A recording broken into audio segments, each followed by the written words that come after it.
우선 성경이 무엇이 주제라고 했죠? 성경은 누구의 나라? 네, 하나님의 나라가 성경의 거대한 주제예요.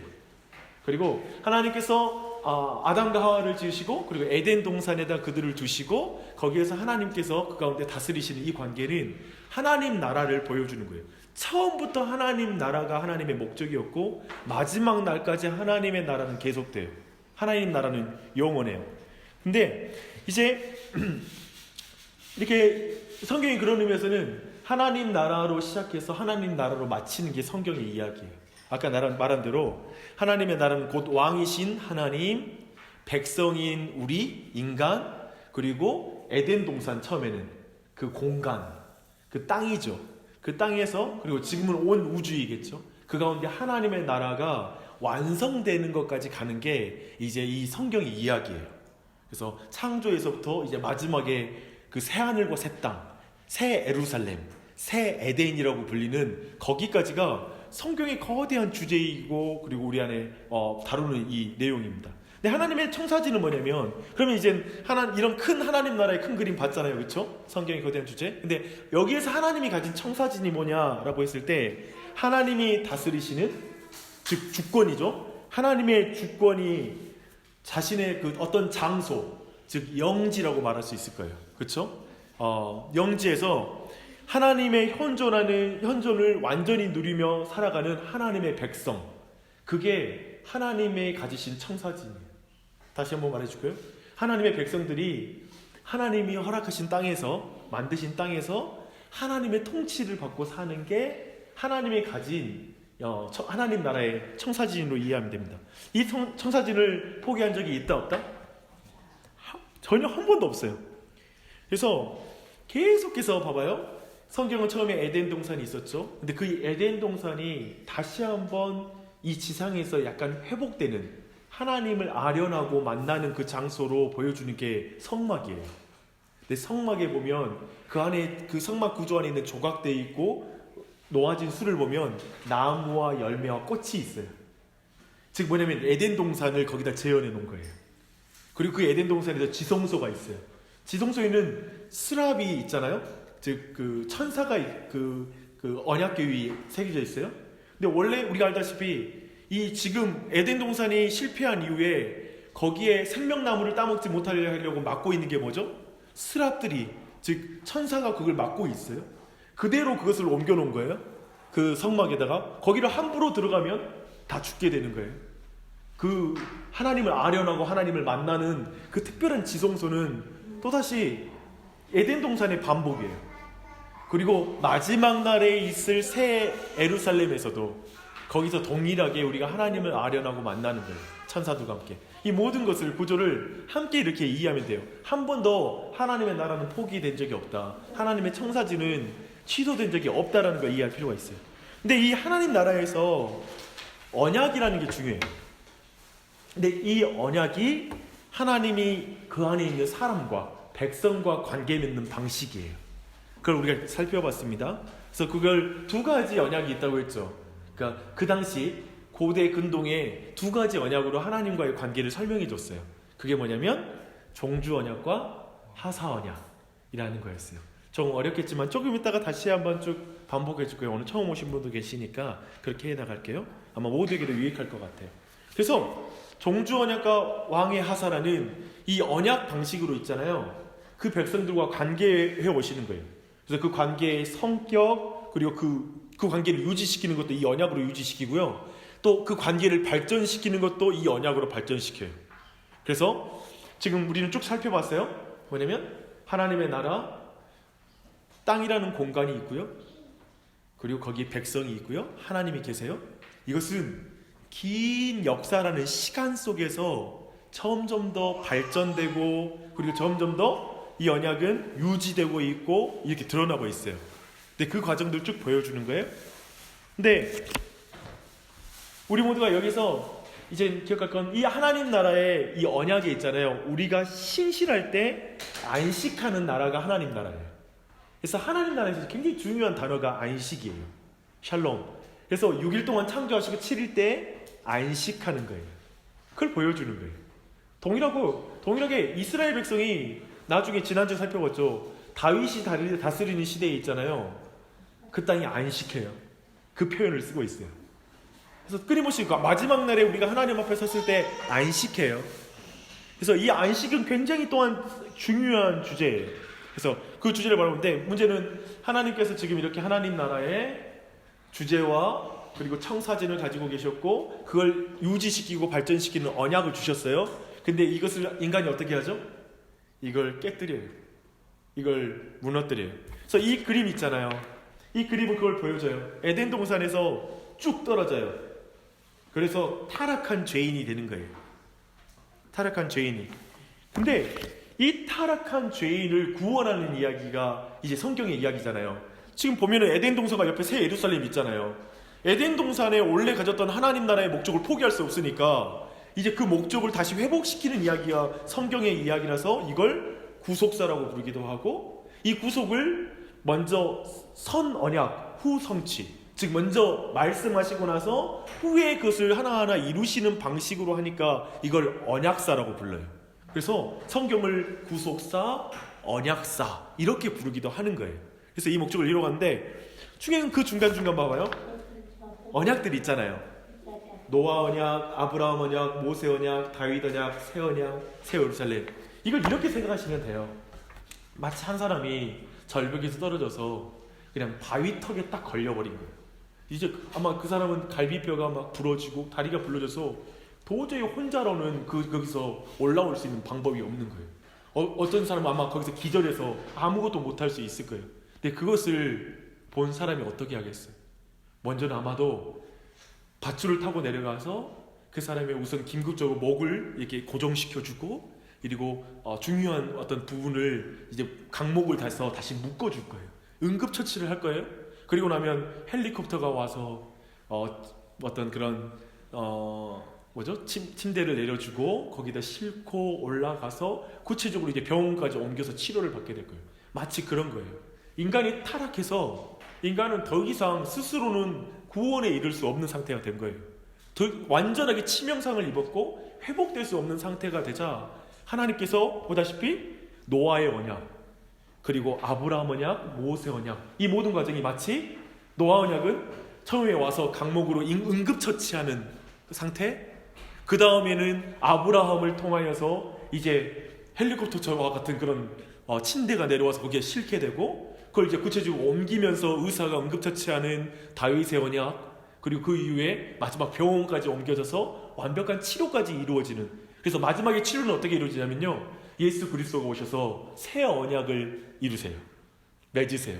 그래서 완전한 치료가 이루어지는 거예요. 그러니까 이런 맥락이 이 언약의 과정이에요. 어떠신가요? 좀 이해되시나요? 이런 큰 틀을 이해할 필요가 있어요. 그리고 그 옆에 보면 이제 그림이 있잖아요. 에덴 동산에서는 모든 사람을 향한 그 언약을 맺으시죠. 여기서 항상 잘 보실 필요가 있어요. 모든 사람이라고 맺어진 부분들은 모든 사람에게 해당하는 언약이에요. 더 분명하게 그런 지점 볼 필요 있어요. 근데 노아와 한 남자, 그리고 아브라함을 부를 때는 한 가족을 부르시고, 또 이스라엘 부를 때는 한 국민, 그리고 교회를 부를 땐 모든 사람을 향하여, 그래서 궁극적으로 새 예루살렘에서 새 에덴 가운데 완벽하게 모든 걸 성취하시는 것, 이런 점점 더 이렇게 하나님의 언약이 이제 많은 사람에게 해당하는 거죠. 근데 봐봐요, 이 시점과 함께 이건 시간의 흐름이잖아요. 시간의 흐름이기도 하고요, 또 한 가지는 뭐냐면 공간이, 땅이 확장되는 거예요. 점점 지금 땅이 확장되고 있어요. 하나님 아브라함이 가신 그 땅들이 확장되고 있는 거예요. 이런 지점들로 보면 우선 어때요? 성경의 큰 맥락들, 흐름들을 어느 정도 이렇게 이해할 수가 있어요. 그래서 물론 이제 하나하나 살펴볼 테니까요. 지금 이 시간에 큰 그림만 읽는 걸로 하고요. 우리가 지난번에 첫 번째 시간에 언약의 종류에 대해서 우리가 살펴봤습니다. 근데 무슨 언약이 있었죠? 요약해 왔어요. 율법 언약과 약속 언약. 이 율법 언약을 또 다른 말로 어떻게 표현하죠? 행위 언약과 그 다음에 약속 언약은 은혜 언약이라고 말했습니다. 이 언약으로 쭉 내려가요. 그래서 오늘은 그 내용들 하나 살펴볼 텐데요. 핵심적으로 율법 언약을 쉽게 말하면 너 이렇게 해, 그러면 내가 이렇게 해줄게. 이 조건이에요. 조건적인 언약이다 라고 말했고요. 약속 언약은 내가 하리라 라고 말하는 복음이라고 들었어요. 이런 복음의 약속, 이렇게 우리가 이해하고 내용을 다뤘습니다. 그러면 한번 차근차근 오늘 행위 언약 같이 살펴볼 거거든요. 그래서 사실은 이거 하나하나를 살펴봐야 되는데, 창조 언약과 그 다음에 신의 산 언약, 이걸 따로따로 봐야 되는데 오늘은 그냥 한꺼번에 다룰게요. 다음 주에는 은혜 언약 다룰게요. 그래서 보겠습니다. 그래서 신앙생활할 때 가장 이해하기 어려운 건 이거예요. 행위 언약 있잖아요. 너가 내 말에 순종하면 내가 너에게 복을 주고 생명을 줄게 라고 했는데, 이것이 우리 또 한편으로는 내가 하리라 라고 은혜로운 약속을 해주셨는데, 내가 하지 않으면 어떻게 될 것인가? 이 언약이 깨지는 문제가 생기잖아요. 이 깨지는 부분하고 이 은혜로운 언약이 무슨 상관이 있는가? 어떻게 이거 둘을 이해해야 되는가? 이게 늘 우리에게는 고민이에요. 그래서 죄 짓고 나면 어떻게 되면 나 버리지 않으실까라는 생각이 든다는 말이에요. 늘 그런 식으로 생각하게 돼 있어요. 그래서 이런 지점들을 좀 이해하는 것은 굉장히 중요한데, 오늘은 행위 언약에 대해서 좀 더 자세하게 살펴볼게요. 우선 첫 번째 우리가 볼 수 있는 행위 언약을 창조 언약이라고 불러요. 아담과 맺은 언약이에요. 창조할 때 맺으신 언약이라서 창조 언약이라고 불러요. 그렇게 이해하시면 돼요. 근데 이 창조 언약을 맺을 때 하나님과 언약을 맺은 당사자가 누구냐면 아담이에요. 근데 이 아담은 어떤 존재냐면, 여기서 우리가 기억할 거 뭐냐면, 아담이라는 한 사람과 맺었잖아요. 근데 그 사람과 맺은 건 인류의 대표로서 아담이 맺은 거예요. 그래서 우리 모두 그 아담 언약을 아담과 함께 맺은 거예요. 이걸 꼭 기억할 필요가 있어요. 그래서 우리가 아는 것처럼 지금도 우리는 아담의 죄와 함께 그때 범죄했기 때문에 우리는 죄의 영향력 아래 있어요. 우리는 그런 말 하잖아요. 아담이 죄 지었는데 왜 우리가 고생합니까? 죄는 지은 사람 당사자가 해결해야지 왜 그게 우리한테 전가됩니까? 대표적인 증거는 우리가 여전히 죽고 있다는 증거거든요. 성경의 증언에 의하면 우리가 죽었다는 게 여전히 아담의 범죄한 결과에 영향을 받고 있다는 증거예요. 그렇게 볼 수 있어요.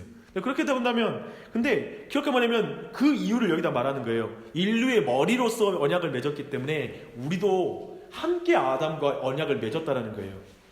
이걸 기억하는 게 굉장히 중요해요. 창조 언약을 통해 하나님 앞에서 우리가 어떤 존재인지를 이해해야 돼요.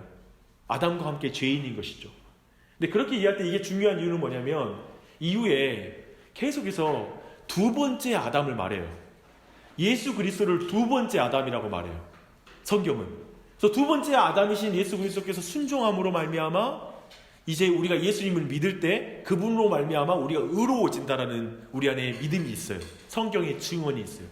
그러니까 우리도 여전히 이렇게 말하는 사람이 있거든요. 2000년 전에 예수님 죽은 거하고 우리와 무슨 상관이 있습니까? 그와 무슨 우리와 어떤 관계가 있길래 우리가 구원을 받습니까? 그 예수님은 혼자 잘나서 죽었고 그리고 완벽하게 말씀을 이루어서 본인 구원받는 건 이해가 되지만 그게 나와 무슨 상관이 있습니까? 라고 말할 때 지금 아담으로 말미암아 우리가 죄인 되었다는 걸 믿는 것이 중요한 것은 이걸 믿을 때에만 예수 그리스도로 말미암아 우리가 의로워진다라는 믿음을 가질 수 있다는 거예요. 그래서 이 두 가지는 굉장히 중요해요. 같이 가요. 그래서 아담으로 인하여 죄가 나한테 전가되었다는 걸 못 믿으면 예수님으로 말미암아 죄가 나한테 의가 나한테 전가된 걸 못 믿어요. 그 논리가 깨지는 거예요. 그래서 성경은 이 두 가지를 연결시켜서 설명하고 있다는 거예요. 이해되시죠? 그래서 이 첫 번째 아담, 두 번째 아담 때문에 이건 굉장히 또한 중요한 부분이고 우리 안에 이해가 필요한 것입니다. 근데 이제 최초의 관계로 한번 더 들어가 볼게요.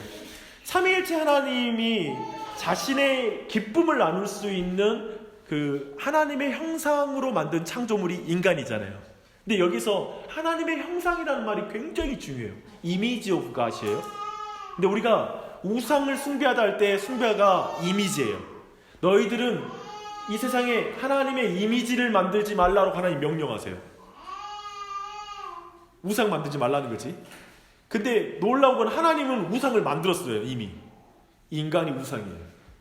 우리가 표현하자면 그러니까 똑같은 그 단어를 쓴다고요. 우상과 인간이 하나님 형상이랄 때 이 형상이 똑같은 단어예요.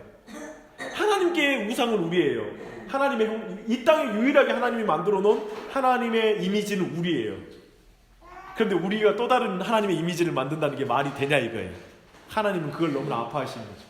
근데 우리를 그런 이미지로 만들었는데 하나님께서는 그렇게 하나님의 이미지를 만드신 이유는 뭐냐면 하나님이 에덴 동산이라는 영지를 주신 거예요. 그 영지에다가 인간을 대리 통치자로 세운 거예요. 우리가 계속 살펴보고 있습니다. 대리 통치자. 근데 이 대리 통치자가 섰는데 이 하나님의 형상이라는 이 말 자체가 그저 무책임하고 그리고 어떤 무조건적인 그런 관계가 아니다. 일방적인 관계가 아니라는 걸 말하는 거예요. 그래서 하나님께서는 이 하나님의 형상을 통해 인간을 성인으로 창조하시잖아요. 그리고 그 성인과 언약을 맺으신다고요. 아기와 아직 알아듣지 못한 아이와는 언약을 맺을 수 없을 거 아니에요. 내가 어른을 만들어 놓고 어른과 언약을 맺는 거예요. 그리고 그 언약이라는 조건 속에서 인간은 하나님과 관계를 맺는 거예요. 봐봐요. 물고기가 생존하는 조건에 뭐가 있냐면 물이라는 조건이 있어요. 인간의 생존 조건에 뭐가 있냐면 공기라는 조건이 있어요. 그리고 근본적으로 하나님과 인간의 근본적인 조건에 언약이 있어요. 마치 이렇다는 거예요. 그 언약 속에 뭐냐면 하나님의 말씀에 순종함으로 인간의 생명은 계속 유지될 수 있도록 하나님이 지은 거예요. 그게 인간의 조건이에요. 하나님과의 그런 관계 맺는 거. 선악과는 하나님과 인간의 그런 관계를 설정해줘요. 하나님은 명령하신 분이고 인간은 순종하는 자라는 걸 분명히 드러내는 거예요. 그래서 에덴 동산은 우리가 생각한 대로 지난주에 나눴죠. 인간이 제 마음대로 사는 곳이 에덴 동산이 아니에요. 천국 가죠. 천국 가면 사람들이 자기 마음대로 살 거라고 생각해요. 이 땅에서는 자기 마음대로 못 살고 있다고 아직도 분한 사람들이 많아요.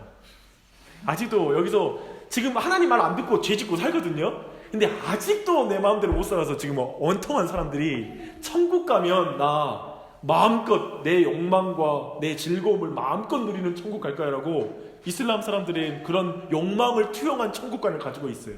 그래서 미녀가 기다리고 있죠. 남자 한 명당 5명인가? 기다리고 있어요. 그렇게 기다리고 있어요. 그게 꾸란에 적어져 있는 거예요. 얼마나 좋아요. 그러니까 쉽게 말하면 그런 걸 기대하는 거예요, 사람들은. 근데 천국은 그런 것이 아니에요. 에덴 동산도 그런 것이 아니에요. 하나님과 언약이라는 그 물이라는 공기라는 조건 속에 인간이 살도록 부름받은 거예요. 그래서 왕 대신 하나님의 말씀에 의해서만 살아갈 수 있는 것이에요. 이해되시죠? 그래서 천국 가는 사람은 하나님 말씀 듣는 걸 좋아하는 사람이 가는 거예요. 천국 가는데 하나님 말씀 듣기 싫은데 천국 가고 싶다는 말은 거짓말이에요. 성경에서는 그런 천국을 말한 적이 없어요. 이해되시죠? 그렇게 지금 설명하고 있어요. 근데 이때의 관계는 중요한 게 은혜와 자비의 관계라고 볼 수 없어요. 이때의 관계는 율법과 사랑의 관계. 그게 처음에 타락하기 전에 인간과 하나님의 관계예요. 다시 한번 설명드릴게요. 은혜와 자비의 관계는 죄를 짓고 나야지 생기는 관계예요. 그렇잖아요. 근데 죄를 짓지 않는 인간에게는 하나님과 사랑과 율법의 관계예요. 무슨 말이냐면 하나님께서는 온 세상을 창조하시고 인간을 만드시잖아요. 그러면서 하나님께서 모든 피조물을 인간을 위해 지으신 걸 드러내세요. 얼마나 사랑해 주셨어요. 그렇죠? 그리고 얼마나 이게 큰 사랑이에요. 그리고 그 인간에게 하나님의 형상까지 주셨어요. 놀라운 사랑을 부어준 거죠. 어마어마한 사랑을 부어준 거죠. 그러면 율법은 뭐냐면 내가 너를 이렇게 지었단다. 내가 너를 사랑한단다. 사랑해서 이 모든 걸 줬지. 너도 나를 사랑한다면 이 말씀을 지키거라. 즉 율법은 하나님을 사랑하기 때문에 지키는 거예요. 그래서 신약에서도 예수님이 끊임이 말씀하시고 구약 성경에서 말하는 거 뭐냐면 하나님을 사랑하는 자는 하나님의 말씀을 지킨다고 그러는 거예요. 하나님을 사랑한다고 하면서 말씀을 지키지 않는 건 사랑하지 않는다고 말하는 거예요. 그래서 이것이 바로 태초의 관계였어요. 태초의 인간과 하나님의 관계는 율법과 사랑의 관계였어요. 이해되시죠? 그런 관계였어요. 근데 하나님의 사랑의 전제에서 아담이 반응할 수 있는 조건인 율법을 주셨고 여기에 바르게 반응함으로써 사람은 하나님께 대한 사랑을 구체적으로 표현할 수 있었어요. 참 저는 이게 되게 아름다운 것 같아요. 그러니까 하나님의 그 율법의 그 아름다움 속에서 바르게 거기에 반응하는 것. 그러니까 율법을 지키는 것은 하나님을 사랑하는 그 다양한 표현이에요. 그것이라고 우리에게 지금 알려주고 있습니다. 이런 지점들을 보고 그렇다면 우리 더 나아갑시다. 근데 이제 창조 언약을 맺어요. 우리 한번 2장 가보게요. 창세기 2장.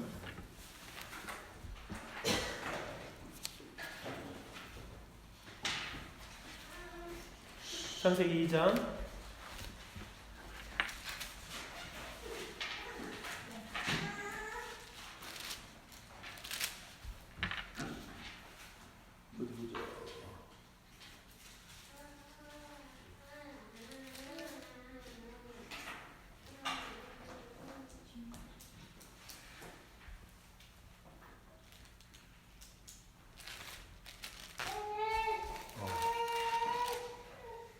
우리 2장 15절 16절 함께 읽어볼게요. 시작.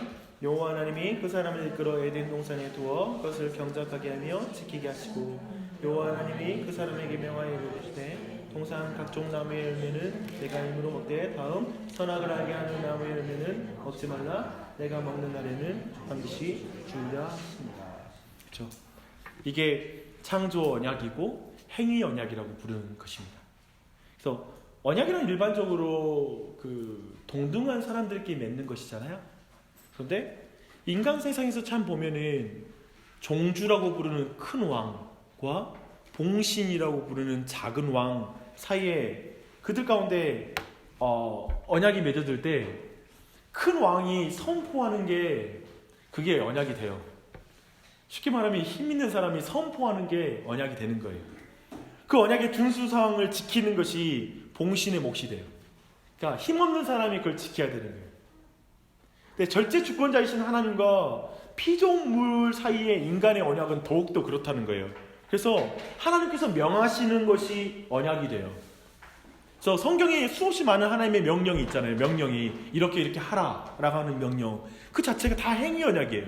무엇 하라, 너희들은 서로 사랑하라, 십계명 모두 뭐뭐 하라라고 말하잖아요. 그 모든 게 하나님의 행위 언약이에요. 근데 2장 16절에 보면 그게 나와요. 여호와 하나님이 그 사람에게 명하여 가라사대라고 말해요. 이때 뭐 동의를 구하거나 그러지 않아요. 하나님이 명령하세요. 어떻게 창조주가 우리랑 타협해서 언약을 맺겠어요? 불가능하죠. 여러분 아이들과 언약 맺으세요? 갓난아기 때? 뭐 그런 게 아니에요. 내가 사랑하기로 결정하는 거예요. 그리고 내가 명하는 것이죠. 그런 지점 볼 필요가 있어요. 언약의 조건과 그 다음에 상벌이 나와요. 벌은 뭐죠? 내가 먹는 날에는 반드시 죽으리라. 보상은 뭐죠? 2장 9절에 보니까 생명나무의 존재를 통해서 예시되었어요. 그러니까 벌은 그 창조 언약에서 벌은 명확하게 적어져 있어요. 내가 이걸 먹으면 반드시 죽으리라고 말하는 거예요. 근데 사실은 순종하면 어떡할 건데요? 라고 묻는다면 여기에 대해서는 정확하게 기록되어 있지 않았어요. 정확해. 근데 동산 중앙에 무슨 나무를 세워놨죠? 그 선악을 알게 된 나무와 함께 옆에 생명나무를 함께 세워둔 거예요. 그래서 그걸로 이미 우리에게 뭔가 예시를 해주는 거예요. 뭐냐면 타락하기 전에 인간이 그 생명나무를 따먹었느냐? 아니요. 따먹지 못했다는 걸 전제하는 거예요. 그리고 그들이 순종했을 때 그 열매를 따먹을 수 있게 했을 것이라고 보는 거예요. 그렇다면 이건 무슨 의미냐면 최초의 인간은 완전히 의로운 상태로 확정되지는 않았다는 거예요. 이런 표현이 중요해요. 그러면 죄가 없지 않습니까? 라고 할 거 아니에요. 죄 없으면 완전한 거 아니에요? 아니, 죄 없는 상태에 하나님의 그 선하고 아름다운 상태가 있는데 더욱 완전한 상태가 있는 거예요. 이 개념들이 우리한테 이해가 안 돼요. 죄 없으면 완전한 거 아닌가요? 아니, 죄 짓지 않은 인간 또한 순종하여서 더 완전한 존재가 돼야 되는 게 있는 거예요. 쉽게 말하면 영원한 생명을 갖고 있지는 않은 거예요. 그래서 순종했을 때 그 영생하는 나무를 먹고 영원히 사는 그 전제로 되어지는 그 부분이 더욱 남아있는 것입니다. 순종을 통해서 그래서 이 상태가 언제 성취되냐면 계시록 22장에서 성취돼요. 계시록 22장에 보니까 마지막에 우리 22장 1, 2절인가? 한번 봐볼까요?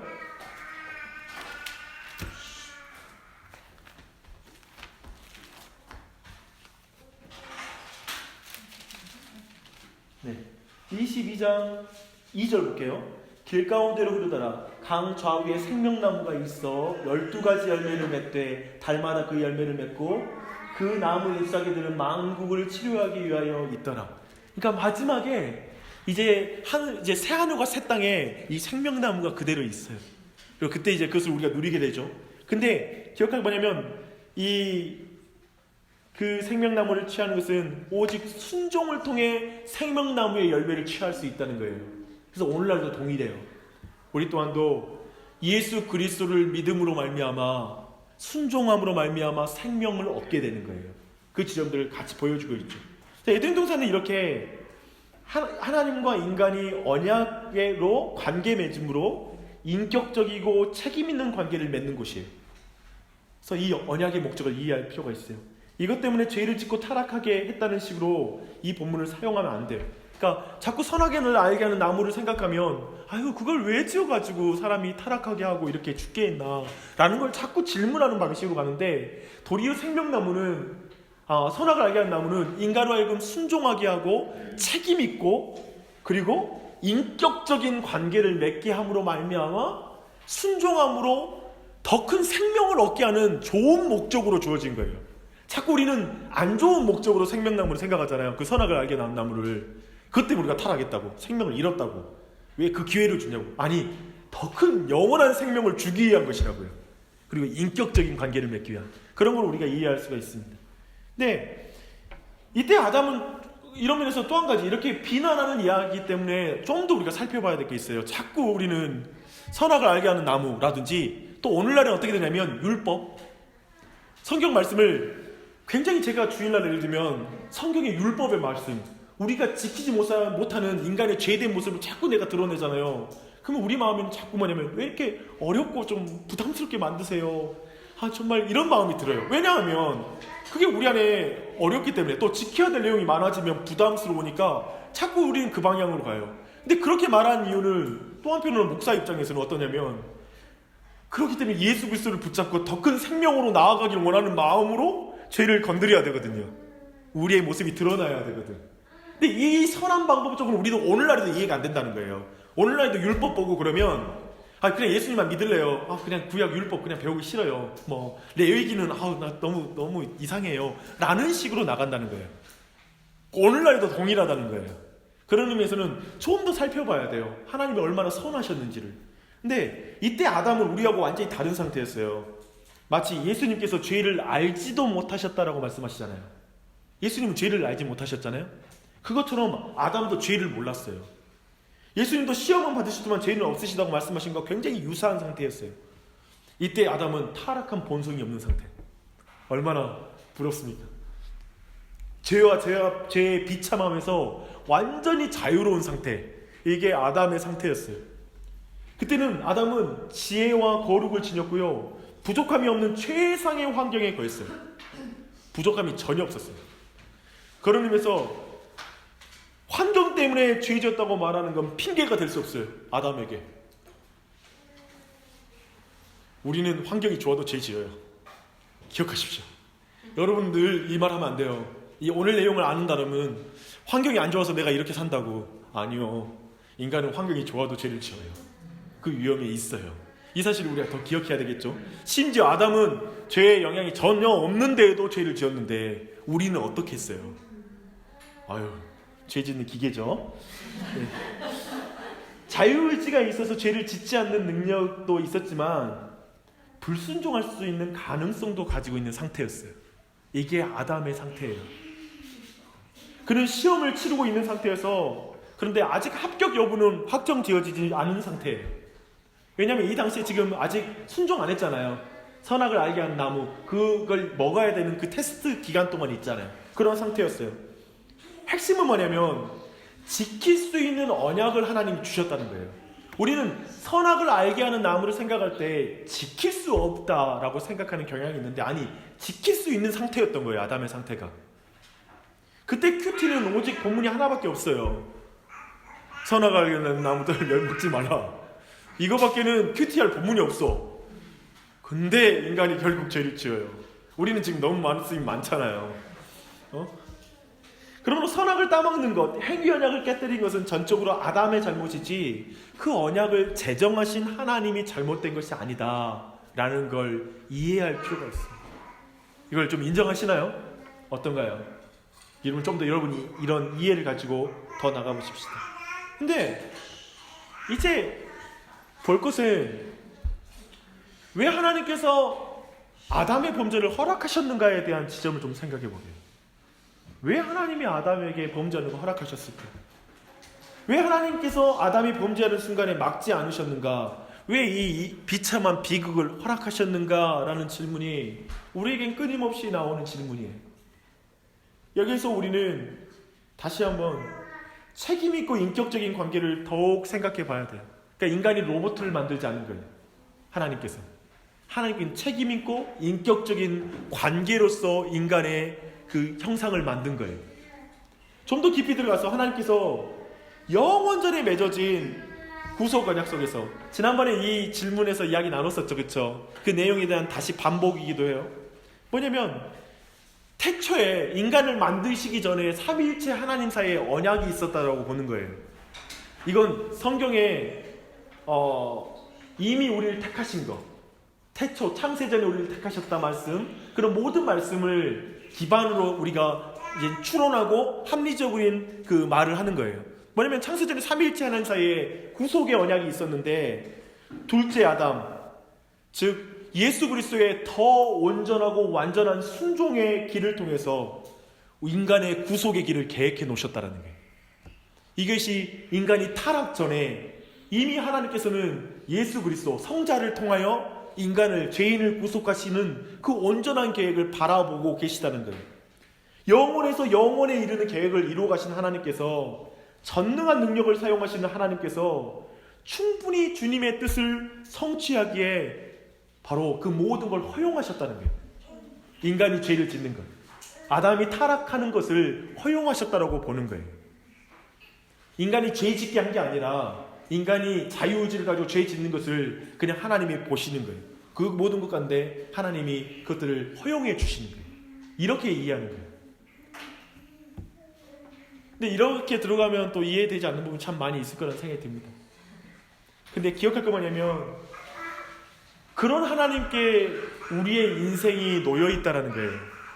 그러니까 이게 너무 중요한 거 뭐냐면, 그냥 우리가 원하는 거 이거거든요.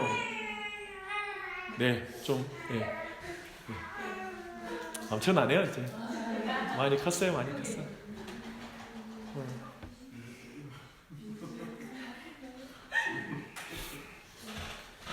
근데 이렇게 인격적이시고 그리고 인간에게 책임 있는 관계를 원하시는 하나님께서 인간을 위한 구원의 계획과 뜻을 두시고 이 모든 걸 허락해 주셨다는 거예요.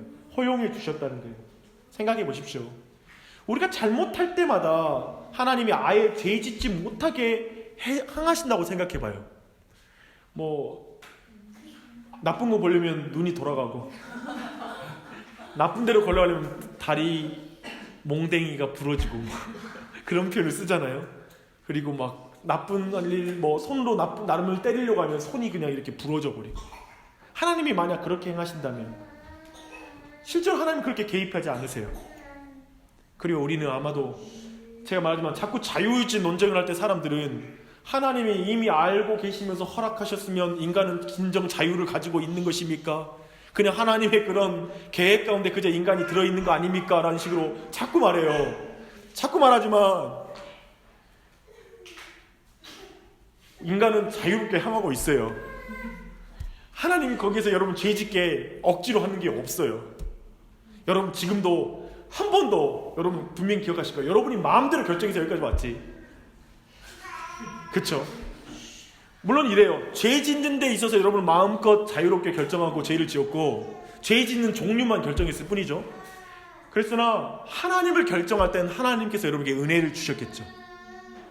이러면 또 신경질 났어요. 저는 옛날에 좋은 일로는 하나님이 했다 그러고 또 나쁜 일은 다 인간이 했다네, 막 이런 마음이 들어요. 그런 짜증이 나요. 말씀드릴게요. 인간의 상태가 그렇게 돼버린 거예요.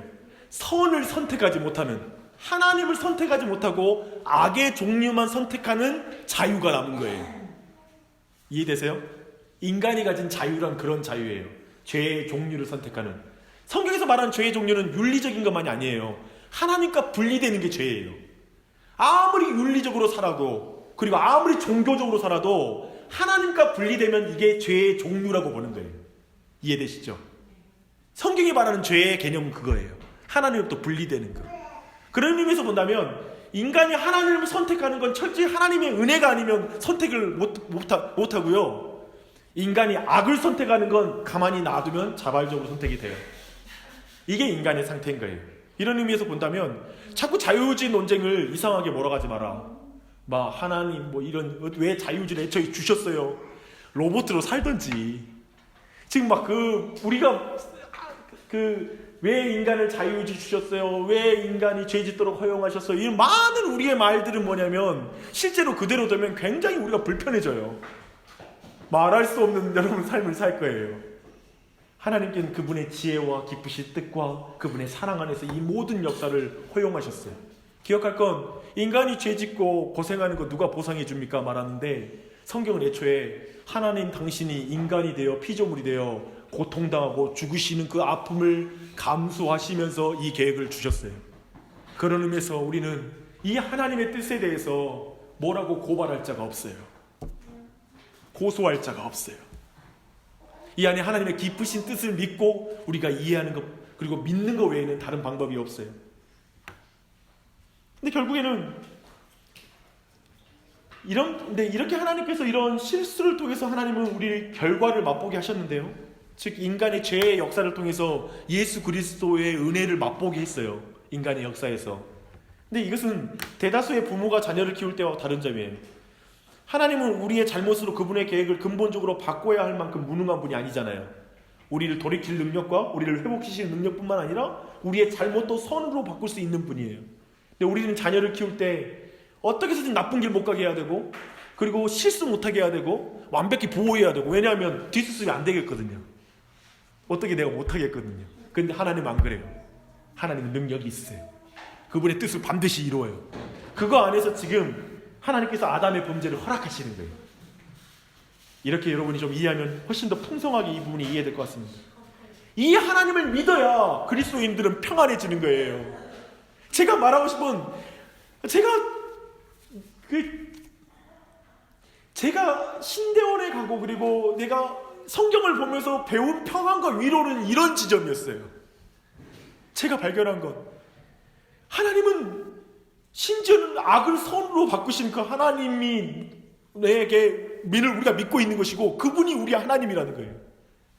그 하나님의 크심과 능력과 그분이 역사를 어떻게 끌어가시는지 믿을 때 내가 평안할 수 있는 거예요. 내가 실수하고 때로는 내 뜻대로 안 되는 것 같고 시험에서 떨어지고 어떤 승진이 안 되고 정말 직장을 옮기게 되고 뭐 이직하게 되고 수없이 많은 일들이 내 생각대로 막 안 될 때 그 순간조차도 평안할 수 있는 건 모든 악을 선으로 바꾸신 하나님, 태초부터 이전부터 인간의 모든 생사화복을 알고 계시고 결국 구원으로 그분이 택하신 자를 이끌어 가시는 그 하나님의 능력, 그 뜻, 그 전능하심, 그걸 믿을 때 우리가 평안해지는 거예요. 하나님이 내 뜻대로 되는 내 예상대로 움직여지는 존재로 서셨을 때 인간은 그렇게 불안해요. 그거 아세요? 여러분에게 하나님 어쩜 이런 거 있잖아요. 내가 이렇게 예상하는 대로 움직여주길 원하잖아요. 지금 와서 병 고쳐주고 지금 와서 돈 주고 지금 와서 내 문제를 해결해주는 이 정도 수준, 내가 예상하는 범위 기억하세요. 그러면 더욱 불안해져요. 사람들은 그러나 더 크신 하나님을 믿으면 내가 예상하는 범위를 넘어서도 내 능력을 벗어나도 골리앗을 만나도 불안하지 않는 거예요. 이 믿음이 있었으면 좋겠어요. 이제 여기까지 가야 돼요. 언약은, 성경은 거대하게 그런 믿음까지 우리를 인도하고 있어요. 그런 하나님을 우리에게 말해주고 있어요. 근데 더 나가보십시다. 인간의 양심 속에 새겨진 행위 언약의 증거들, 우리 로마서 2장 15절 말씀하고 있는데요. 함께 보겠습니다. 로마서 2장 15절.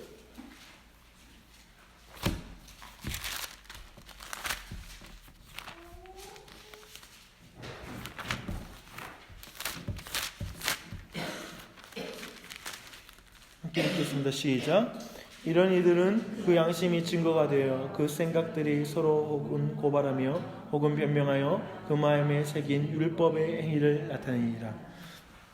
지금 율법, 행위 언약이 그 마음에 새겨졌다고 말하고 있죠. 첫사람 아담이 인류의 대표로 실패했어요. 근데 그 증거는 인간의 양심에 새겨져 있어요. 그래서 로마서 2장 15절에서 바울 사도가 말하는 말씀에 마음에 새겨진 율법의 행위, 그게 모든 인간의 마음 안에 있는 거예요. 근데 본성상 인간은 하나님을 불쾌하게 한 것을 알아요. 그래서 그리고 그것을 수치로, 그 수치를 가리려고 해요. 그것이 종교이고 도덕이고 교양이고 지식이에요. 잘 봐봐요. 인간은 끊임없이 종교적 수치심이 있어요. 그러면서 너무나 저 과학이라든지 지식이 비종교적으로 보일지 몰라요. 근데 그건 지극히 종교적이에요. 그걸로 하나님이 없다고 주장하면서 자기 수치를 가리려고 하고요. 하나님을 부정하는 방향을 써요. 이렇게 계속 인간의 마음, 그 마음이 있다는 거예요. 그러나 인간의 마음에 동시에 영원을 사모하는 마음을 주셨다고 성경은 말하고 있습니다. 영원을 사모해요. 여러분 그거 아세요? 유한한 우리 어쩌면 제가 그 제카리어스라는 한 그 유명한 오늘날 21세기의 최고의 변증가다라고 부르는 기독교 사역자가 있어요. 근데 그분이 그 말을 하더라고요. 오늘날 사람들이 너무나 참을 수 없는 건 의미 없음이래. 의미 없음. meaningless. 삶을, 그리고 쾌락이 없어서가 아니라 쾌락을 누림으로써 너무나 의미 없음을 느낀대요. 뭐냐면 다 누리는데 안 채워지는 거예요. 생각해보면 내가 하고 싶은 걸 막 하고 있는데 너무 공허한 거예요. 근데 왜 그러냐면 인간의 마음에 영원이라는 개념이 있어요. 근데 인간은 80년 살거든요. 그리고 인간의 마음엔 무한이라는 개념이 있어요. 근데 인간의 마음은 너무 유한하거든요. 인간의 이 물질은 다 유한하거든요. 그러니까 사람들은 물질, 집, 자동차, 그리고 뭐 사람, 관계, 사람들의 인정, 이 모든 것을 그렇지 날 행복하게 해주고 날 채워줄 거라고 생각하는데 인간의 마음은 영원을 사모하는 거예요. 그리고 인간의 마음은 너무나 무한한 것을 무한하신 하나님으로 채워지는 공간이 있어버리는 거예요. 그러니까 너무 의미가 없어지는 거예요. 그래서 현대에는 물질 문명이 풍요해질수록 사람들은 미치도록 의미 없음에 대해서, 미닝리스한 이 삶에 대해서 참을 수가 없는 거예요. 자살은 많아지기 시작하는 거예요. 이건 물질이 없어서가 아니에요. 의외로 물질이 없는 곳은 자살이 더 없는 거예요. 잘 보세요. 이 안에 우리는 더 중요한 걸 봐야 돼요. 그러니까 이 지점을 이 안에서 우리가 잘 말해주고 있습니다. 네, 우리 한번 더 나가보시죠. 이 내용을 잘 맞추면 다른 이야기도 하지만, 근데 이런 우리에게 나쁜 소식이 있어요. 행위 언약은 성경 전체에서 지속적으로 유지되고 있고 지켜질 때까지 유효한 기준입니다. 율법은 폐하여지지 않아요. 율법은 영원해요. 자꾸 사람들이 이렇게 말해요. 예수님 믿고 나면 은혜로 살고 이제 율법으로 안 살아라고 말해요. 틀린 말이에요. 예수 믿고 나서도 율법은 여전히 유효해요. 율법은 여전히 지켜야 돼요. 여러분 이거 오해하지 마세요. 율법이 폐기되지 않았어요. 율법은 그대로 계속되는 거예요. 마지막 날까지 계속돼요. 근데 행위 언약은 아담과 하와가 벌받고 폐기되지 않았다는 거, 성경 전체에서 유지되고 있다는 걸 봐야 됩니다. 그래서 예수님이 산상순에서 뭐라고 말하냐면 너희 의가 서기관과 바리새인보다 더 낫지 못하면 결단코 천국에 들어가지 못하리라 라고 하는 말씀 하고 있어요. 서기관들이 그리고 바리새인들이 어떤 사람이에요? 그들은 철저하게 율법을 행했던 사람이에요. 근데 예수님이 말한 거 뭐냐면 그 율법이 요구하는 완전한 의는 서기관과 바리새인이 성취할 수 없다라고 말하는 거예요. 그 지점을 말하는 거예요. 그걸 지켜야 돼요. 근데 그걸 지킬 사람이 없다는 거예요. 그러면 그들의 의를 능가하는 율법의 의를 이루지 못하면 천국에 들어갈 수 없다라고 말하는 거예요. 그러니까 바리새인과 서기관들이 가지고 있는 의를 넘어서지 못하면 천국에 갈 수 없다라고 말하는 거예요. 이해되시죠?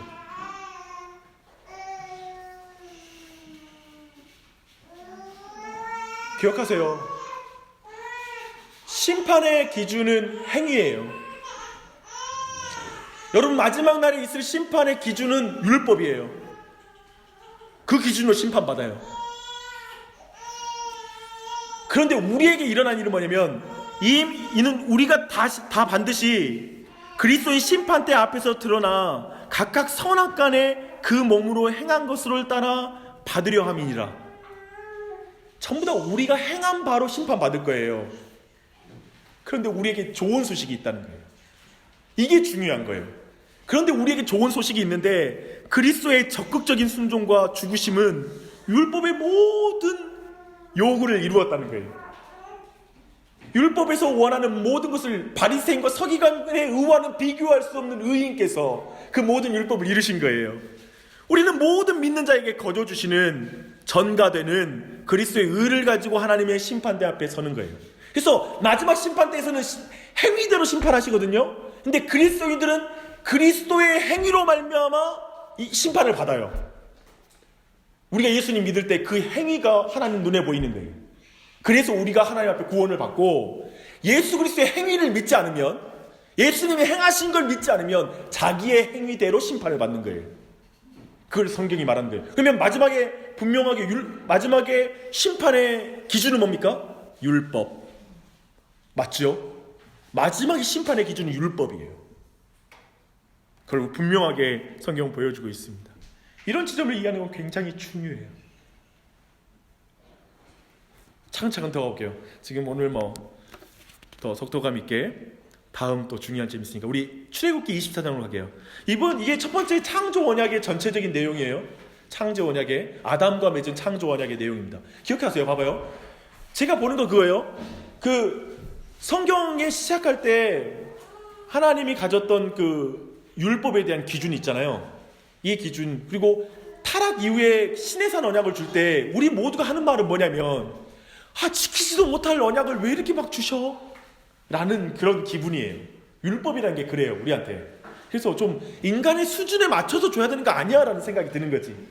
그리고 또 한편으로 예수님, 하나님의 늘 역사 가운데 성경에 중요하게 말씀하신 건, 내가 거룩한 것 같이 너희도 뭐하라? 거룩하라. 내가 완전한 것 같이 너희도 완전하라. 이 말씀에는 우리 모두가 나가 떨어지는 거예요. 다들 너무 당혹스러운 거야, 이런 말씀에. 그리고 성경에 늘 말했던 대로 너무 막 말씀 그대로 지켜야 되는 그 내용들을 보면, 예수 믿고 나서는 이제 그런 요청이 이제 더 이상 없는 것처럼 살아가려고 하는 거예요. 사람들이 이제 나는 은혜로 살아가, 이제는 나는 그 율법의 완전함과 하나님처럼 완전해지고, 그런 건 나는 못 살지 라고 하는 것을 가운데 어정쩡하게 살아가요. 아니요, 그 요청이 계속 있는 거예요. 완전해야 되고 거룩해야 돼요. 다만 우리는 아는 거예요. 그리스도의 행위로, 이루심으로 내가 완전해지는구나. 하지만 내가 나를 위해서 이루신 예수 그리스도를 따라서 더 완전해지려고 노력하는 삶, 더 거룩해지려고 하는 삶이 약화되면 안 된다는 거지. 근데 오늘날 문제는 예수님 나 거룩하게 하셨으니까 나는 이제 거룩하게 가는 건 좀 약해도 되고, 용서해 줄 테니까 라는 식으로 다 피해가는 거예요. 아니, 우리는 예수 그리스도를 말미암아 의로워졌거든요. 그래서 우리는 예수 그리스도로 우리의 행위로 더 의로워질 수 있는 공간은 없어요. 근데 우리가 예수 그리스도를 더 닮아갈 공간이 있는 거야. 이 땅에서 더 온전해질 그 공간이 있는 거예요. 그래서 그 일을 우리가 감당하는 거예요. 이런 지점들과 함께 이 부분을 연결시키는 게 중요합니다. 그래서 보시고, 두 번째 중요한 건 시내산 언약이에요. 이게 두 번째 성경에 중요하게 나타나는 그런 행위 언약입니다. 24장 펴놓고요, 이야기 나눌게요.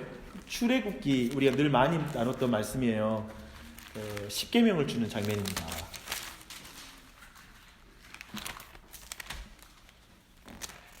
시내산에서 이제 언약을 세우는 장면이고요. 쭉 그냥 이야기를 이어갈게요. 이제 하나님과 언약을 맺는 장면이 나와요. 네, 이제 좀 보시게요. 전체 큰 틀로 다시 한번 쭉 빠져보시게요. 이 그림, 첫 번째 그림. 이제 첫 창조 언약을 맺었죠.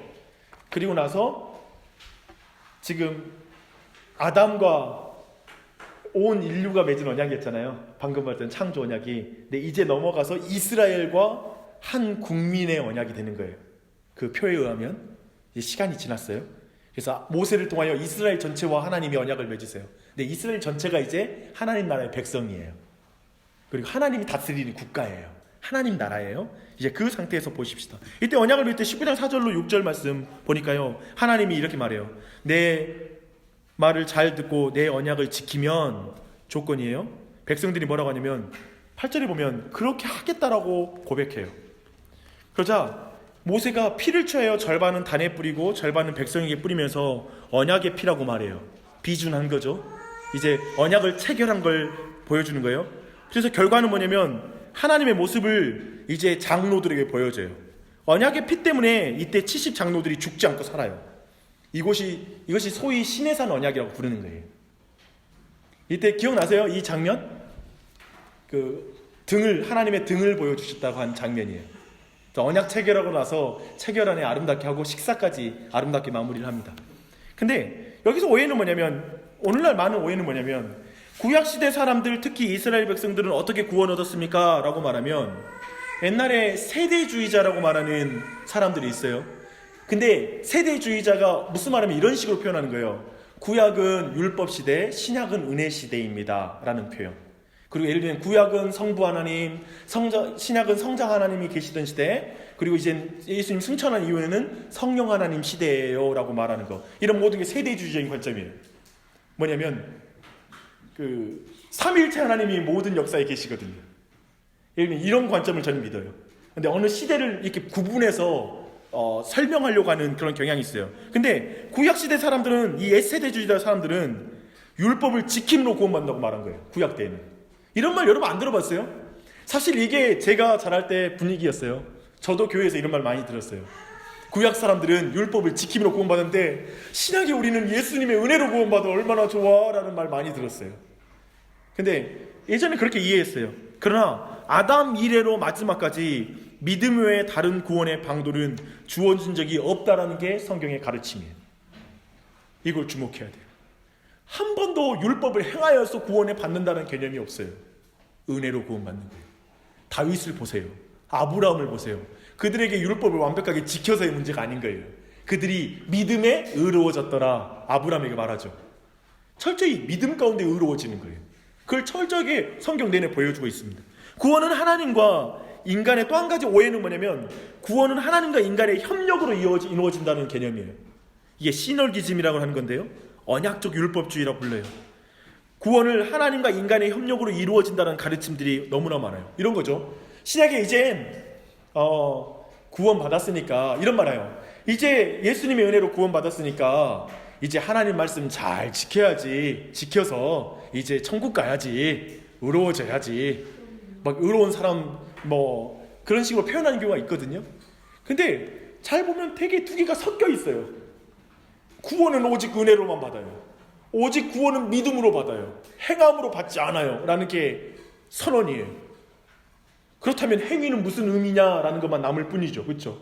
그래도 율법은 어떤 역할을 하느냐라는 그런 의미죠.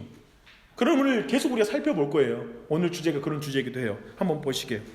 시내산 언약의 특징이 뭐냐면, 사실 시내산 언약을 딱 볼 때 아브라함 언약의 문자적 성취라는 걸 봐야 돼요. 그러니까 아브라함과 맺은 언약, 창세기 12장에 15장에 하나님께서 맺으신 땅과 백성에 대한 약속, 아브라함을 통하여 모든 민족에게 하나님의 복이 전달될 것이라는 이 약속에 대한 부분이에요. 근데 그 약속이 문자적인 성취예요. 그래서 시내산 언약을 바르게 이해하려면 시내산 언약이 아브라함과 맺은 언약의 문자적 성취라는 걸 먼저 이해해야 됩니다. 그래서 12장 1절로 3절에서 내가 너로 큰 민족을 이루고 내게 복을 주어 내 이름을 창대하게 하리라, 또 가나안 땅을 기업으로 주겠다라고 약속하시잖아요. 이게 이제 그대로 이루어지는 거예요. 시내산 언약과 함께 이제 가나안 땅에 들어가잖아요. 그대로 성취되는 거예요. 근데 여기서 우리가 기억할 건 이 시내산 언약이 모형적인 언약이라는 거예요. 종말적 낙원의 모형으로서 창조 언약을 반복한 것이다 라고 호세아는 이해하고 있습니다. 그러니까 뭐냐면 원래 창조할 때 언약이 있었잖아요. 그렇죠? 하나님께서 왕으로 백성을 다스리시되 백성이 하나님의 언약에 순종함으로 에덴 동산에서 안식을 누리는 하나님의 청사진, 아까 말했던 그 청사진이 있잖아요. 그 청사진이 즉 모형적으로 이 땅에 이루어지는 것. 근데 이 청사진이 완벽하게 성취되는 건 언제라고요? 새 에덴에서. 그리고 새 예루살렘에서 그게 완전히 이루어지는 거예요. 그런 의미였을 때 중간에 있는 이 시내산 언약은 모형적인 거예요. 여기 완전한, 여기서 그 하나님 나라가 완성될 걸 본 건 아니에요. 이 언약을 세울 때 이 땅에서 이스라엘이라는 민족 국가가 완전한 하나님 나라가 될 거라는 걸 보지 않고 이 민족을 모형적으로 이제 가리키는, 종말에 완성될 나라를 보여주는 국가로 하나님이 지금 사용하신다는 거예요. 그래서 지상천국을 세우려고 하는 게 아니라는 거예요. 모델하우스라는 거예요. 모델하우스. 그래서 모델하우스가 바로 시내산 언약이에요. 이런 점에서 시내산 언약은 하나님이 아담과 에덴에서 맺어진 창조 언약의 반복이다. 이 두 언약의 유사점은 정말 많다. 한번 봐보세요. 창조 언약과 시내산 언약. 창조 언약에서 선악과를 따먹지 말라라는 조건이 있었고, 시내산 언약에서는 10계명 그리고 많은 율례와 명령들의 조건을 제시해요. 그리고 창조 언약도 순종을 요구하고요, 시내산 언약도 순종을 요구해요. 창조 언약의 보상과 벌은 삶과 죽음이고요, 또 시내산 언약의 보상과 벌도 삶과 죽음이에요. 그리고 창조 언약은 아담은 언약을 깨뜨리고 추방당하고요, 이제 시내산 언약에 실패하면 이스라엘은 실패하고 바벨론으로 추방당해요. 창조 언약은 에덴 동산은 모든 부족함이 없는 땅이고, 언약을 어긴 후 땅은 가시와 엉겅퀴를 낸다고 하잖아요. 근데 시내산 언약은 젖과 꿀이 흐르는 땅이었어요. 그러니까 그 젖과 꿀이 흐르는 땅이라는 이 이미지가 에덴 동산의 이미지예요. 그대로 가져오는 이미지예요. 그래서 의도적으로 사실은 시내산 언약과 이런 제사 지낼 때 있잖아요. 제사 지낼 때에도 그 쓰는 단어들, 동사들이 아까 처음에 너희들은 땅을 경작하고 기경하라 하잖아요. 이 경작과 기경, 그리고 보호하라, 지키라, 이런 명령이 제사장들 나중에 명령할 때 제사장들이 성전에서 사용하는 동사 어휘하고 같아요. 그러니까 완전히 그걸 그대로 가져오는 거예요, 지금 첫 언약을. 그래서 이걸 보여준 것은 창조 언약과 시내산 언약은 모두 그 자체로서 지상 낙원 건설이 아니라 하나님 나라 모형을 하나님의 신정 체제를 통해 보여주고자 한 것이다 라고 이해할 수 있는 것입니다. 그래서 창조 언약은 외적 순종으로 지상 나라가 유지돼요. 그때 그래서 유지가 안 됐죠. 그래서 순종 안 해서. 시내산 언약도 국가적 조건적 언약이에요. 외적 순종으로 이 이스라엘이라는 지상 나라가 유지돼요. 그리고 그 아래에 있는 내용들을 쭉 살펴보십시오. 아담 언약은 매우 엄격하게 시행돼요. 아시죠? 하나 깨지니까 바로 쫓겨나잖아요. 근데 사실 그런데 시내산 언약이 다른 게 있어요.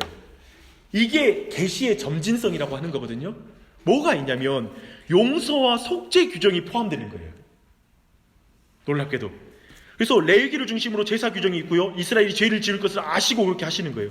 그러나 용서와 속죄는 아브라함 언약의 근거에서 된 것이지 시내산 언약을 따라 시행된 것이 아니에요. 그래서 항상 이렇게 말하는 거예요. 내가 아브라함과 맺은 언약을 기억하여 너희를 용서하겠다라고 하지, 내가 모세와 맺은 언약을 기억하여 너희들을 내가 구원하겠다라고 말하지 않는 거예요. 계속 말하잖아요. 두 가지 언약이 있는데 끊임없이 은혜로운 언약을 기억하고 용서하시고 그 언약을 지켜가시는 거예요. 결국 그게 달하자 이제 그때 돼서야 쫓겨나죠. 엄격한 적용이 좀 달라진 것 같죠, 그렇죠?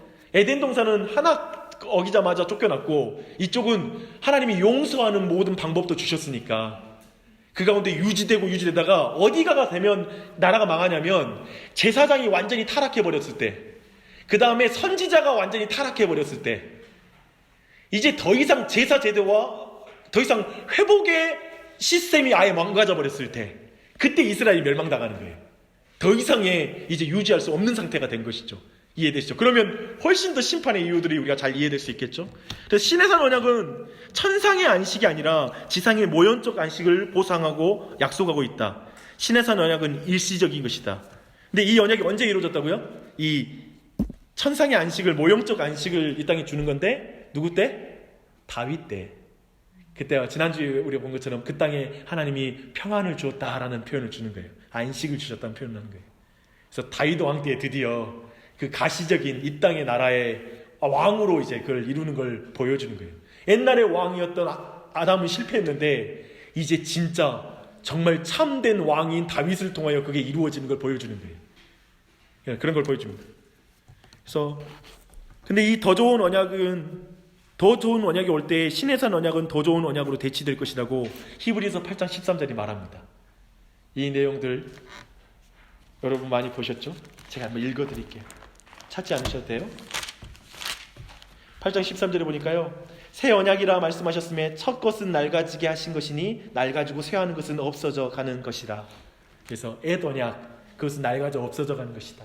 이제 새 언약으로 그것이 온전하게 이제 대치되었다라고 말하는 것입니다. 그래서 신의 산 언약은 일시적이고 혹은 잠정적 언약이라고 말할 수 있는 거예요.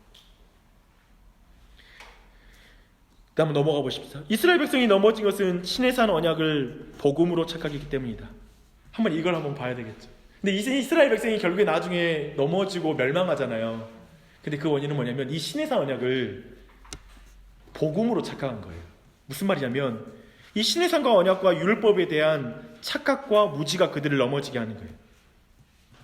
율법을 외적으로 지키기만 하면 그것이 영원히 복을 주고 구원을 주는 걸로 그들이 생각하는 거예요. 그래서 자신들이 할례 받으면 구원받는다. 우리는 10계명을 가지고 있고 모세의 율법책을 가지고 있다. 그러니까 우리는 구원받는다. 그리고 우리에게는 저 성전이 있다. 그러니까 이 성전, 우리나라는 결코 망하지 않을 거야. 이 성전은 영원해. 성전이 영원히 이 땅에 있을 거야 라고 하면서 자신들이 거기에다가 근거로 자신의 위치를 결정한 거예요. 근데 율법을 지킬 수 있다고 그들이 생각하는 거예요. 선조들처럼 여호와의 명하신 모든 말씀을 우리가 준행하리이다. 아까도 그렇게 말하잖아요. 계속 말해요. 우리가 여호와의 율법을 준행하겠습니다 라고 말하는 거예요. 그들은 더 좋은 언약이 올 때까지 잠정적 기능을 하는 것이라고 생각하지 못하는 거예요. 그들은 더 바라봐야 될 대상을 보지 못하는 거예요. 이번 주에 그 6월절과 월요일 화요일 날 아침 기도회 설교 들어보셨습니까?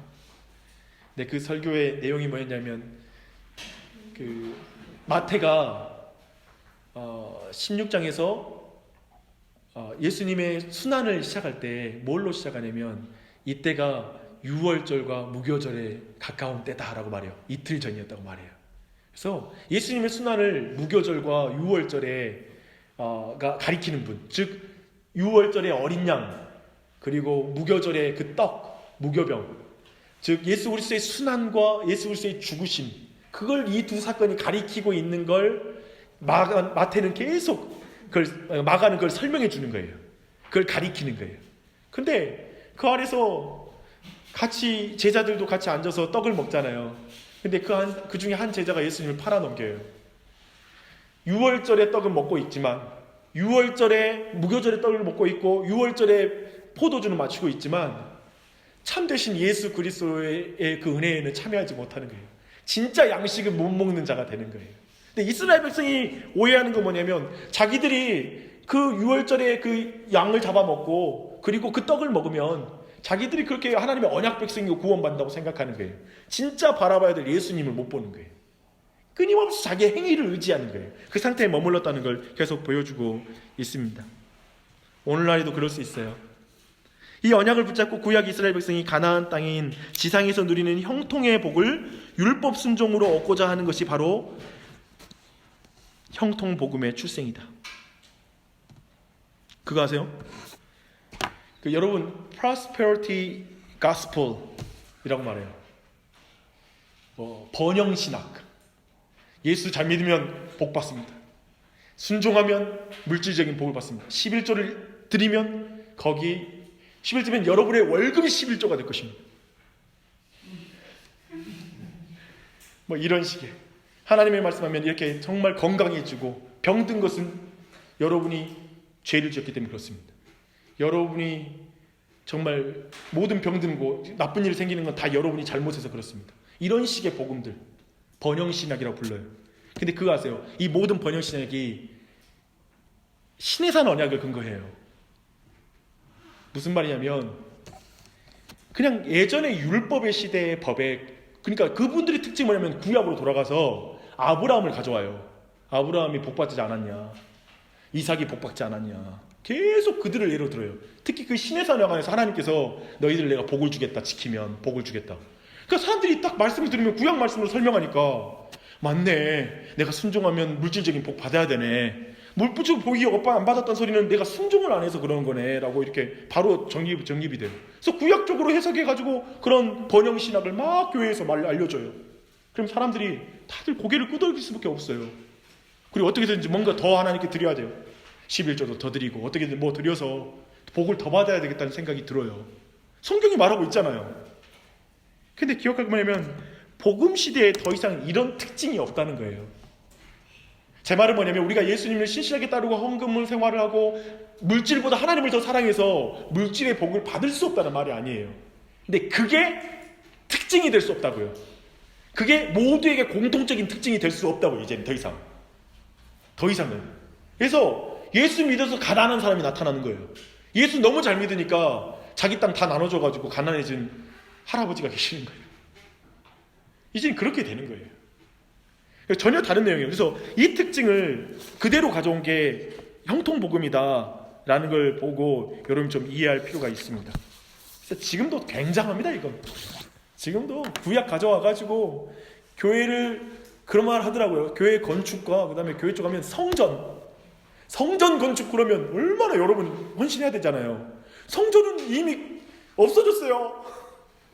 교회에서 성전 건축이라는 용어를 사용하면 안 돼요. 우리 교회 성전 청소 안 하는 거예요. 우리 교회 성전 아니에요. 예배당이에요. 더 이상 성전은 없어요. 여러분 마음 청소 잘해야 돼요. 차라리 우리 마음의 성전이잖아.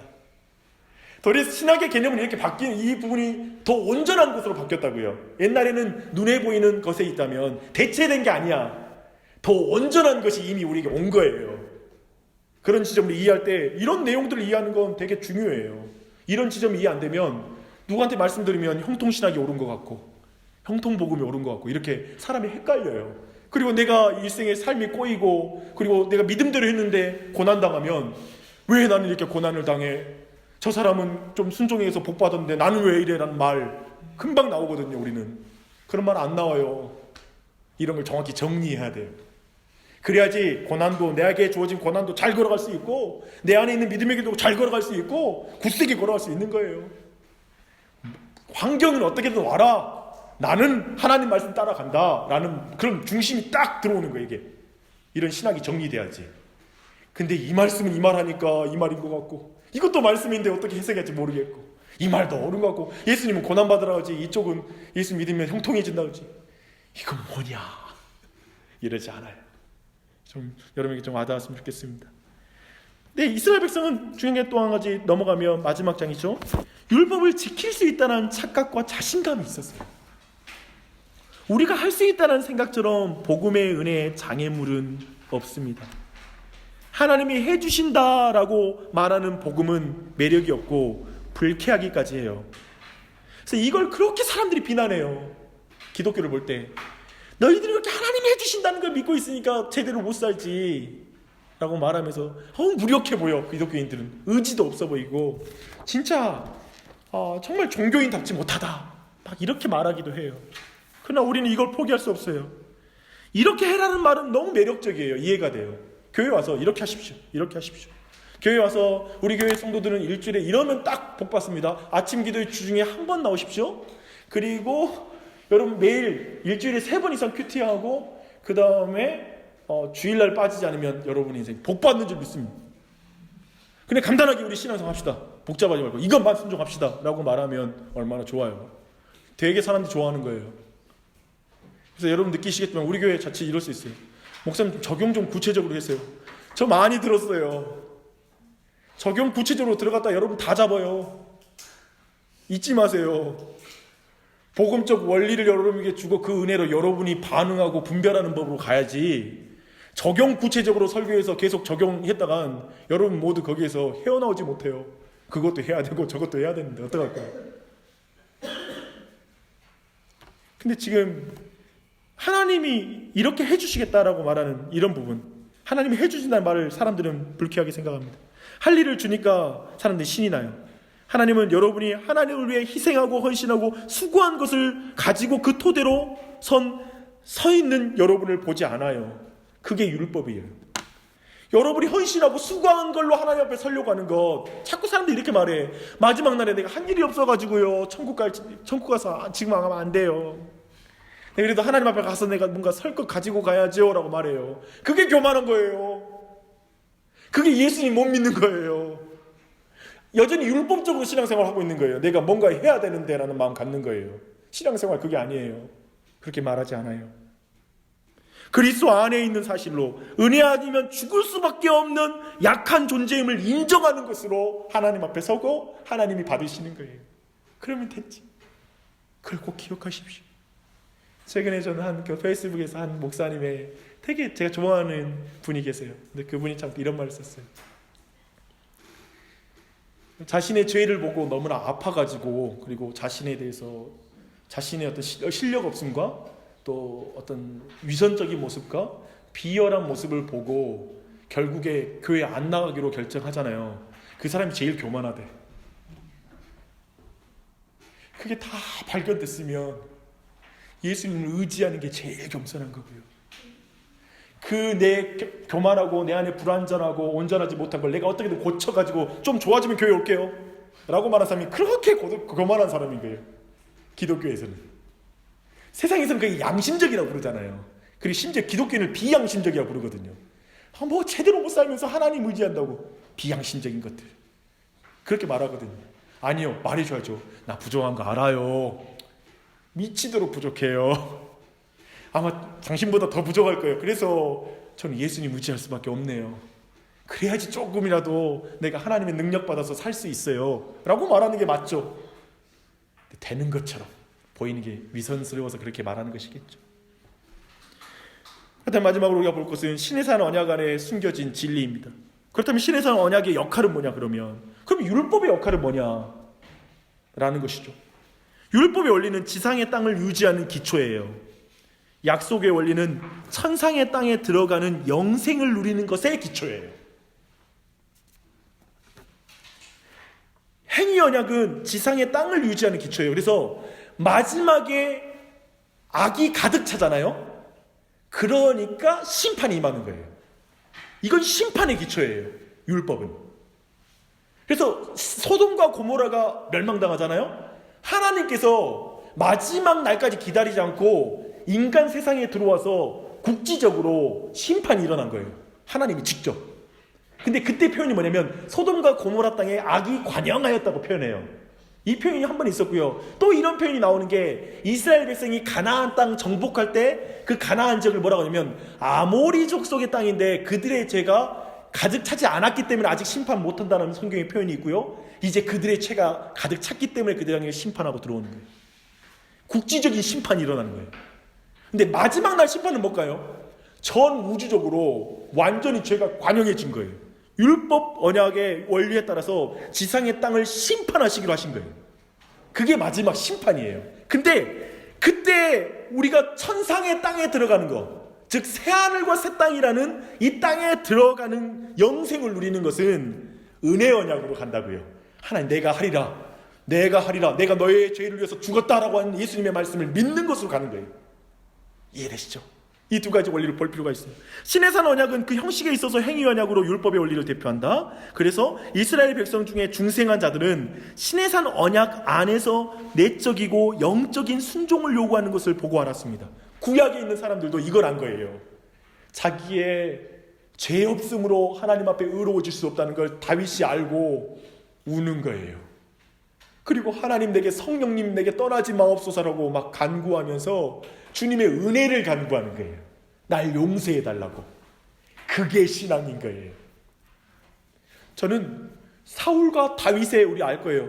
그 두 사람의 죄를 경중을 비교하면 다윗은 신하를 죽였고 신하의 아내를 범하고 하는 아주 지독한 죄인이죠.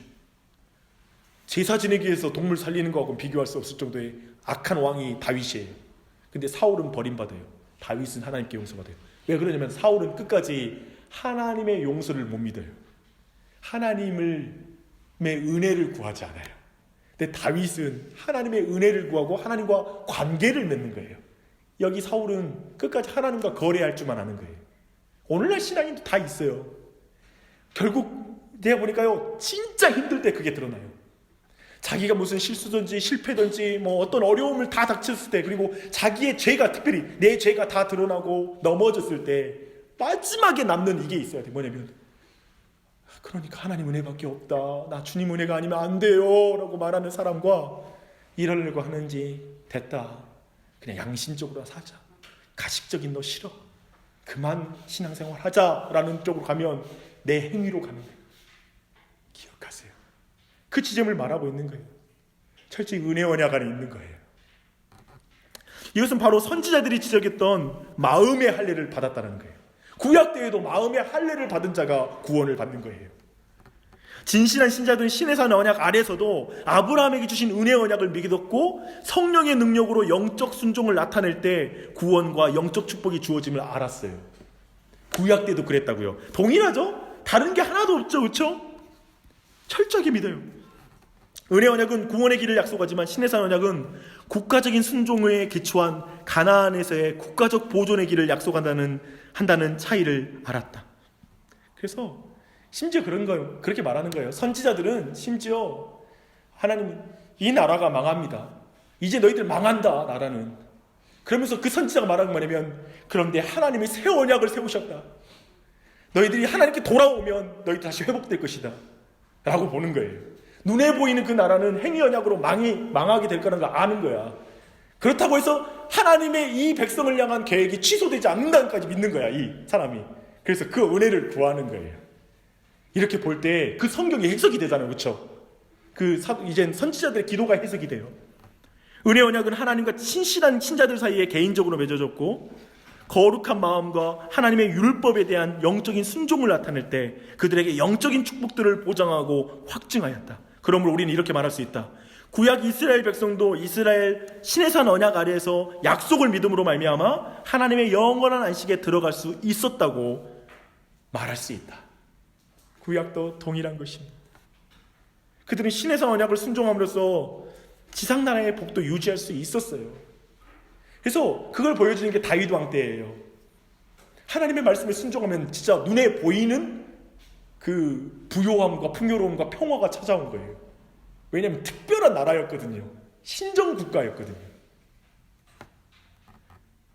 그래서 모세의 경우는 어때요? 봐봐요. 그는 하나님이 주신 일시적이고 지상적인 나라에 들어가지 못해요. 그러니까 우리는 거기서 당혹스럽잖아요. 가나안 땅에 못 들어가는 거 보고 그게 당혹스러운 거예요.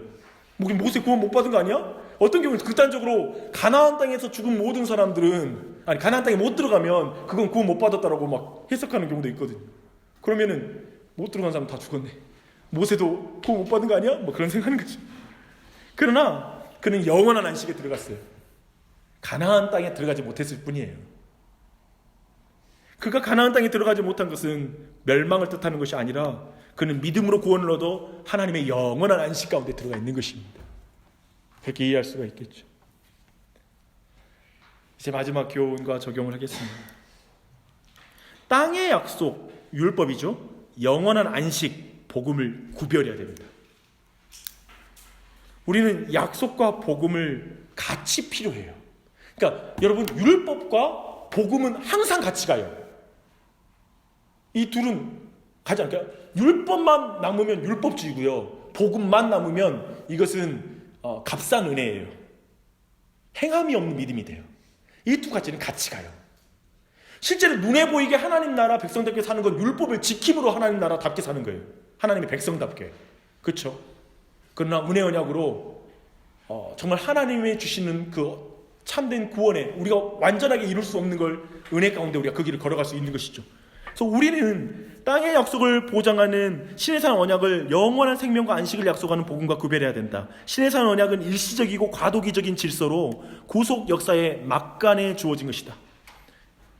신의 산 언약은 우리가 누구인지 보여주는 역할을 한다. 그렇죠? 우리가 누군지. 그리스도인들은 신약의 율법을 행함으로 말미암아 신자가 누구인지를 보여주는 사람이에요. 그래서 너희들이 율법을 행하라고 말하고 있어요. 신약도 그래요.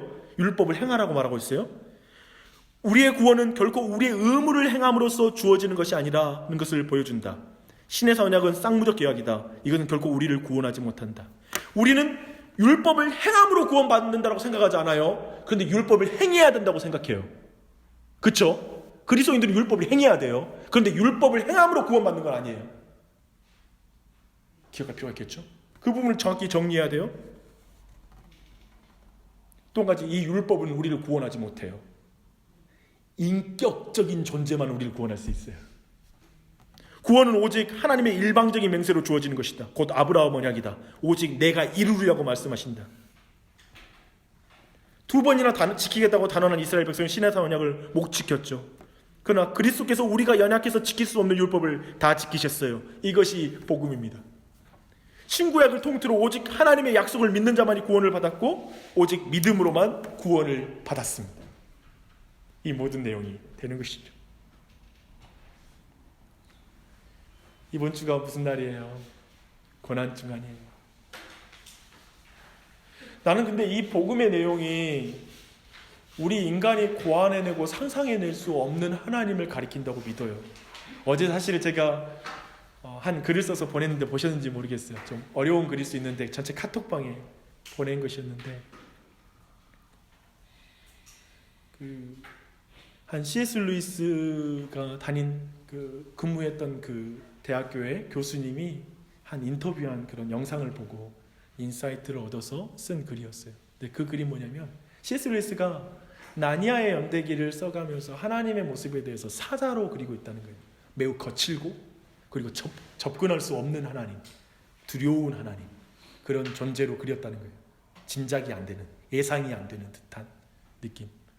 그때 이제 하셨던 그 교수님의 말이 너무나 와닿았어요. 신앙과 그리고 기독교의 하나님은 짐작하기 힘들다. 우리가 예상했던 밴딩 머신과 같은 그런 신. 우리가 기대하는 것은 내가 필요할 때 이렇게 해주시고 내가 이럴 때 이렇게 도와주시고 나를 도와주시고 함께 해주신 하나님, 우리가 상상하고 그리고 있는 하나님인데 기독교 신앙은 들어오면 들어올수록 제 경험도 그렇고요. 들어오면 들어서 알면 알수록 항상 하나님은 내가 아는 하나님과 너무 달라요. 내가 기대하는 하나님과 너무 달라요.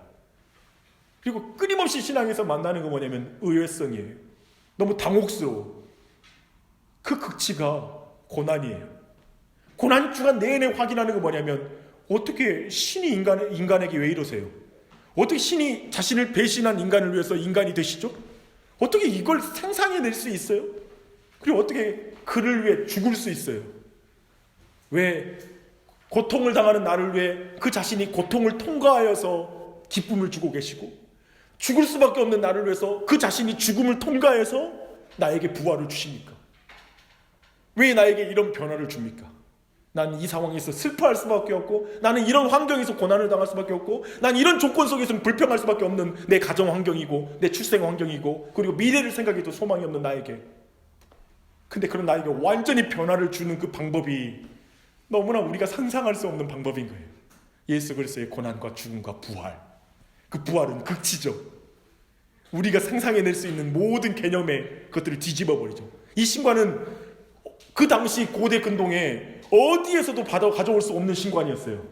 다른 데서 참고해서 만들어낸 소설이 아니에요. 그 당시 사람들은 상상할 수 없는 개념이었거든요. 그 당시에도 사람들에게 상상할 수 없는 개념으로 사람들을 깨뜨리고 왔듯이 지금도 그런 거예요. 그래서 저는 여러분께 말씀드리고 싶어요. 이 언약, 이 모든 과정을 볼 때, 그리고 하나님을 생각할 때 이 방식, 하나님이 하시리라 하고 이루어 나가는 방식, 그리고 너가 지키지 않으면 죽을 거야 라는 그 말씀의 성취가, 그 말씀에 대한 성취로 자신이 죽고 내가 너를 구원하리라고 하는 그 하나님의 약속을 성취하시는 것이처럼 예수님이 그렇게 오셨다, 이 두 언약을 온전히 성취하셨다는 사실 안에 우리 모두가 은혜가 있었으면 좋겠습니다. 그리고 그렇게 예상할 수 없는 하나님을 점점 좋아해졌으면 좋겠어요. 내가 예상할 수 없는 하나님이 어서 감사하다. 저는 그런 생각이 들더라고요. 하나님, 내 생각 같지 않으셔서 감사해요 라는 기도를 조금씩 배워가고 있습니다. 그런 은혜가 있길 바랍니다.